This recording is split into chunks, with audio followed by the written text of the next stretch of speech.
أمينة من عمان تسأل عن يعني بعض الرؤى، تقول يعني أحيانا يعني أرى في المنام رؤيا تعينني على قيام الليل. يعني تقول مرة رأيت أخي كأنه يوقظني فاستيقظت. تقول هل هذا يعني إعانة من الله؟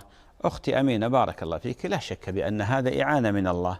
فمن كان نائما ولم يستيقظ على أذان المسجد أو على المنبه مثلا، ثم استيقظ هكذا، رأى رؤيا أو منام أو شيء، هذا دليل على أن الله تعالى أعانه ويسر له القيام حتى لا تفوته صلاة الفجر. وقد يكون ملك يعين الإنسان، قد يكون القرين، قد يكون مسلما فيعين أيضا الإنسان على القيام إلى صلاة الفجر مثلا، إما بصوت مثلا أو بحركة أو بشيء معين، فيقوم على صلاة الفجر. وهذه إعانة، خاصة إذا كان الإنسان فعلا نيته القيام إلى الصلاة، وما بيت الكسل وما بيت عدم القيام، وإنما بيت يعني كان عنده الرغبة أن يقوم، يعان بإذن الله. والله عز وجل يهيئ له جنود، يعني سواء ملائكة أو من مسلمي الجن مثلا، يهيئهم الله عز وجل ويساعدونه في مثل هذا.